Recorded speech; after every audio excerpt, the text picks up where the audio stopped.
You're listening to an archived Cabral Concept podcast. After listening to this show, check out the most up-to-date podcasts available at stephencabral.com/podcasts or search directly on iTunes. And now, welcome to the Cabral Concept, where board-certified naturopath and integrative health practitioner Dr. Stephen Cabral shares how he was diagnosed at the age of 17 with a life-altering illness and given no hope for recovery. It was only after studying and traveling all over the world did he discover how to combine ancient Ayurvedic healing practices with state-of-the-art naturopathic and functional medicine to fully rebalance the body and re-energize it with life. It's time to discover how to get well, lose weight, and finally feel alive again. And now, here's your host, Dr. Stephen Cabral. We're going to be talking about today on our Total Wellness Tuesday show how we can start to look at our health and the whole basis, the whole diagnosis of disease in a completely different fashion. So the reason for this topic, and it wasn't even one of my scheduled podcasts, this has literally just come up over the last 48 hours.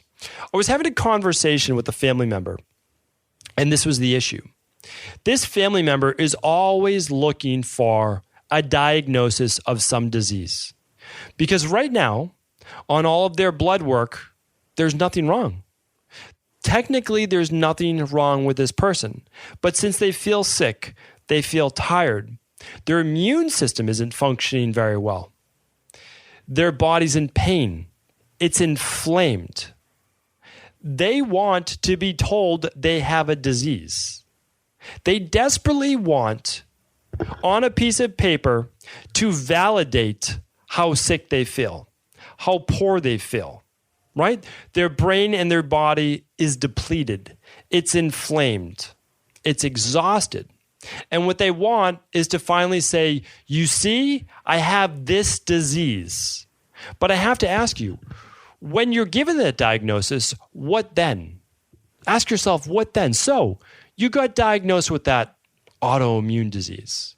You got diagnosed with high cholesterol, high blood pressure, Hashimoto's, rheumatoid arthritis, sarcoidosis, lupus, any one of these things, right? There's so many. Psoriasis. You have eczema. You have food allergies. You have migraines. You have mastocytosis, right? Any one of these things. So what? So then you get diagnosed with that disease, but then what?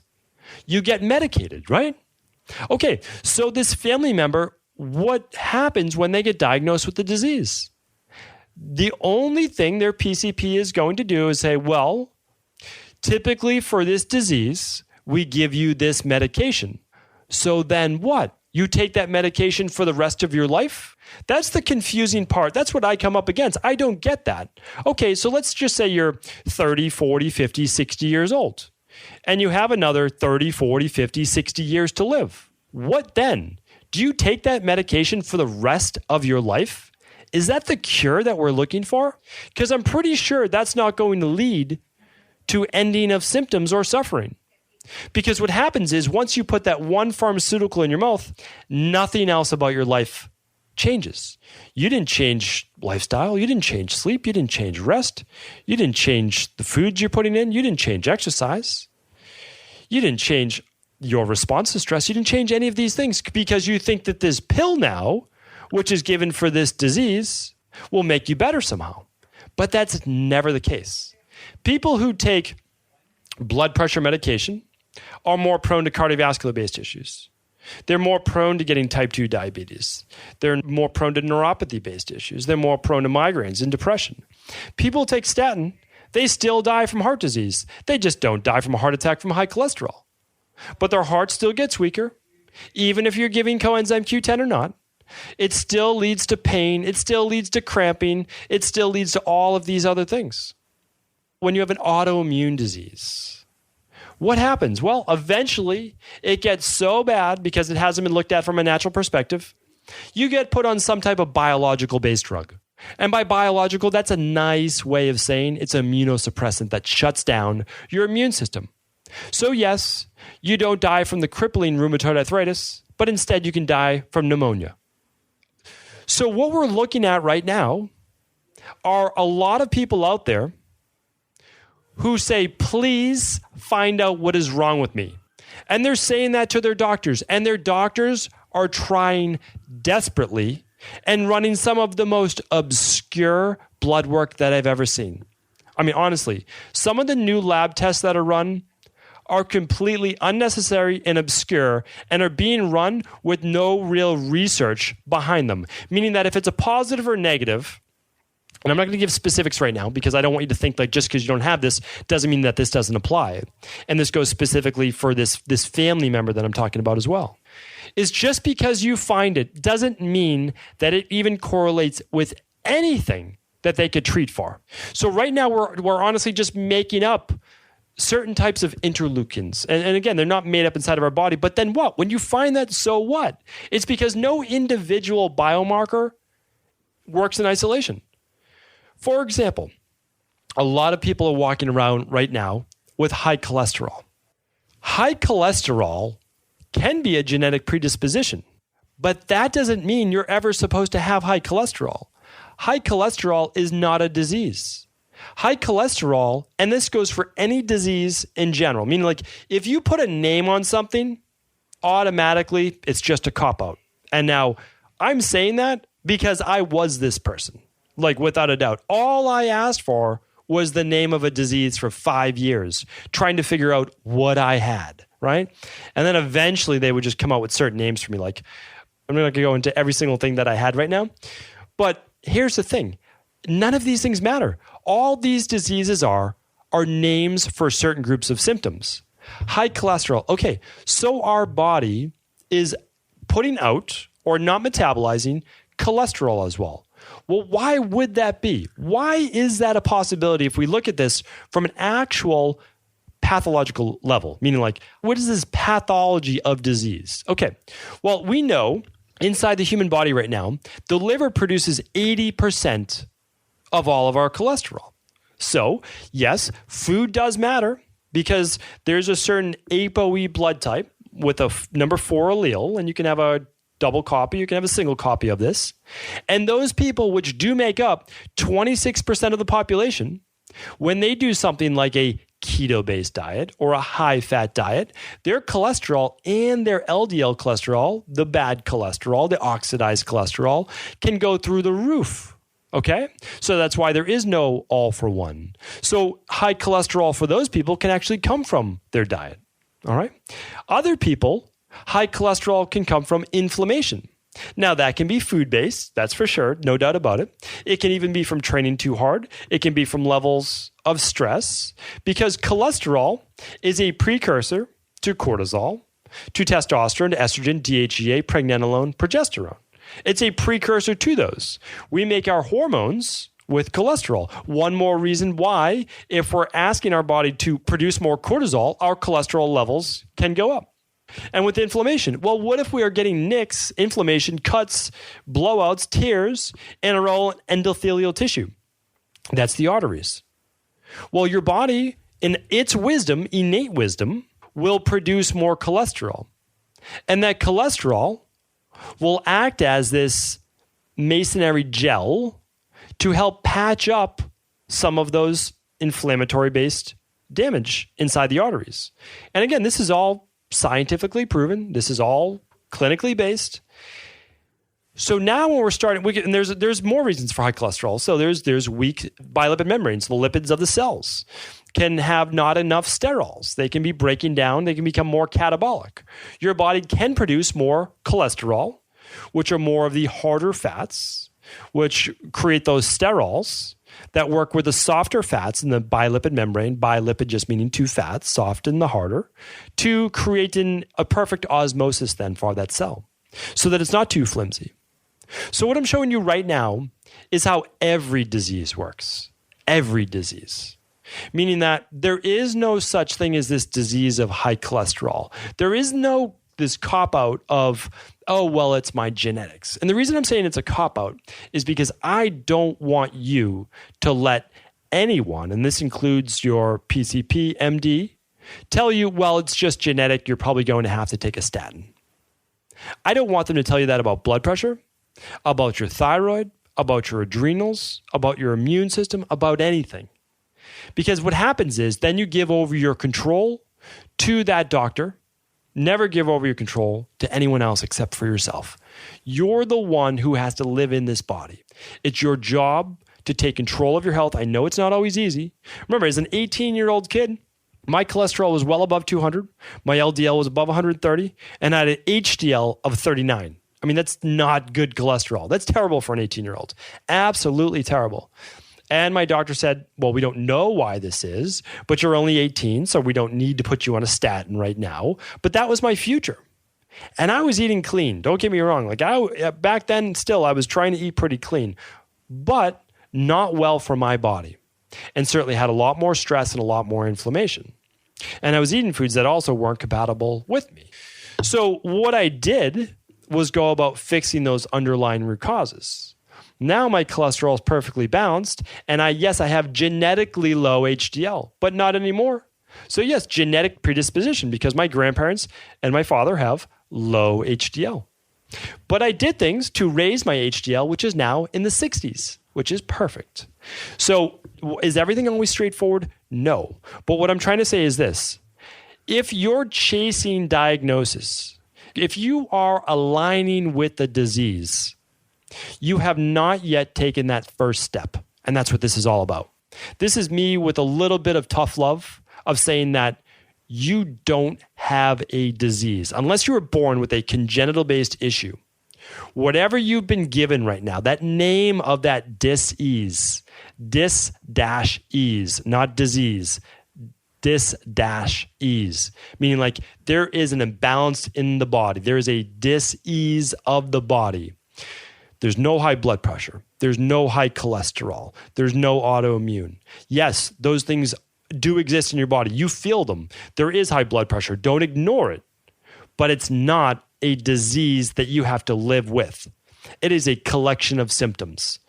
Blood pressure, imbalance of calcium, magnesium, sodium, potassium, high levels of stress, high levels of cortisol, vasoconstriction, heavy metal accumulation. There are reasons for high blood pressure. I've done a whole show on high blood pressure before. High blood pressure is a name for constricted arteries for the body not being balanced. That's it. Hashimoto's, gut-based issues, imbalanced immune system, potentially high mercury, potentially high bromines in the body. There are reasons why. Exposure to chlorine, exposure to fluoride, lower levels of iodine, lower levels of selenium. We talked about it before on episode 474, which was Nourish Your Thyroid Naturally. We talked about how when you're missing these things, your body slides into a dis-ease state. So I'm not going to go on and on with this today. I answer people's questions on the Cabral House calls on the weekends, and I show them each and every weekend how what they're suffering from right now is surface level. And that's really what we're talking about in conventional medicine. Conventional medicine is the best medicine in acute-based circumstances for the most part. Meaning like you're having a heart attack. Your blood pressure, for whatever reason, you didn't catch it, and now it's 180 over 135. Very, very good possibility. If you can't lower that quick naturally, and the blood pressure doesn't always lower within, a week, that you should temporarily get something that's going to lower that blood pressure, while now working on the underlying root causes for that high blood pressure. That may just take a little bit of time. But you know what? Then you can wean off the blood pressure medication, and miraculously, there's no more high blood pressure. The dis-ease is gone. Same thing for rheumatoid arthritis. Same thing for psoriasis. Same thing for alopecia. Same thing for lupus. Same thing for mastocytosis. Same thing for allergies. Same thing for asthma. Same thing for all of these childhood-based issues. Same thing. There's just things that are going on under the surface. Hormones, inflammation, mineral imbalances, lowered levels of vitamin, detoxification-based issues that just truthfully are not taught in medical school. And if they're not taught in medical school, and the average doctor doesn't even read one new book per year, or go to one full week's conference per year to learn new things, how are they going to help you when they don't know? It's not their fault. It's absolutely not. They're doing the best they can, and the best that they can is what they were taught. And what they were taught is how to use pharmaceuticals to match up with disease to then mask those symptoms. And you know what? For some people, that might be the best option. Because you know what? Most people, truthfully, we all know these people, they're not willing to put in the work to change the nutrition, to move their bodies, to do a little bit of detoxification, to reduce stress. And I understand that because this is all extra, right? I talked about this yesterday. There's work to be done. Now, the rewards greatly outweigh the work, greatly outweigh it. Because you get to live then in a body that you want to be in. And that body, that vessel, is what carries you through life. It has to be healthy. Because the only way to be happy is to be truly, to really enjoy your life is you need to get that body pain-free. You need to get that body with plenty of energy so that it's literally bursting at the seams to get you to do more because it has all this natural energy that it wants to put out into the world. And I think that's a really important way to look at it as well, is that you can be diagnosed with that disease. You can take those pharmaceuticals. You can feel good now sharing that with others, like, oh, I have this disease, this thing. That's why I'm like this. But the issue is this, then that gives you a way out. That doesn't force you then to have to find out what those underlying root causes are and start to bring those back into balance. And that's why it was this strange blessing in disguise that when I got sick many years ago, they didn't have a diagnosis right away. They simply told me that my blood looked too good for me to be this sick, and it somehow must be all in my head. Even though they saw I couldn't walk up a flight of stairs, although my heart rate getting up to the 150s and 160s after just 6 steps. They saw I had swollen glands in my neck and under my armpits and in my groin. They saw all these things, but yet they said that somehow this must be all in my head because my blood work looked too good. So what I'm saying to you right now is don't wait for the diagnosis. And if you've been given the diagnosis, this is not something that you need to live with for the rest of your life. And if for some reason this podcast ever makes it to this family member who's not into natural health, I don't expect them to necessarily move in this direction. It's my hope, and I will always have that hope. But for them, and for a lot of other people, it may not be part of their path. And that's too bad. Because my job as a practitioner and as someone that truly cares about others and truly cares about their health is to get them to understand that everything is fixable. There is an answer for everything. There truly is. And it's just worth it. It is really worth it. If you start to rebalance the body, if you stop looking for the needle in the haystack of what could be wrong, and just start to get back into good, healthy lifestyle, nutrition, exercise, not too much, reducing stress, detoxification, getting all the vitamins, the minerals, all the good whole foods that you need, it can make a tremendous difference. So I do appreciate you tuning in today. I know this was a little sidestep from what we usually talk about on our Total Wellness Tuesdays, where we give you specific tips on a specific dis-ease. But today, I wanted you to know the overall philosophy that no matter what the name of your disease is or the name of your non-disease, because they haven't put a name to it yet, believe me, another 10 years, 20 years, you'll get a name for your issues as well. All they do is take a collection of symptoms, pile them together, put a name on it, medicate it. I don't want that for you. I don't. I've been there myself. I've seen a lot of people go down that road. I've seen a lot of people suffer. I don't want that for you. I hope you don't want it either. All right. Thank you, everyone. I do really appreciate you tuning in. And if this message did help, we'll see if it helped. If it did help you, please do feel free to pass it along to someone else. Before you go, I wanted to ask you this question. What if I could teach you in just a couple of hours how to transform your thyroid, hormones, adrenal, cholesterol, blood pressure, blood sugar, weight loss, energy, mood, brain, pregnancy, anti-aging, or many other health-related issues? After 20 years in private practice, after seeing and overseeing 250,000 client appointments, I sincerely feel I have the real-world data and have found the answer you've been searching for. So what I've done is spent hundreds of hours of my own time refining what you need to know in order to uncover your underlying root cause health issues and then begin to rebalance the body and bring it back to a state of robust health and wellness. I'm going to teach you exactly what I do in my private practice so you can understand how you got here and now what you need to do in order to heal. You'll receive all of the important success checklists, protocols, and even ways to customize it to make the program fit your busy life. And you'll get all of this at a fraction of the price. Let me save you the time, money, energy, stress, and frustration of not knowing what to do next. Instead of reading dozens of books on the topic and seeing multiple practitioners, I will condense everything that you need to know in just a few hours of video tutorials that you can watch and listen to anywhere.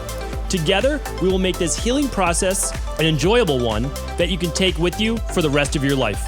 I wish you all of the best of health and happiness, and I hope to be able to guide you on your healing journey through my Health Results Accelerators. Simply choose the health imbalance you're currently suffering from, and by the end of today, you'll know what went wrong and how to get well again. I guarantee it. For details, head over now to stevencabral.com/courses.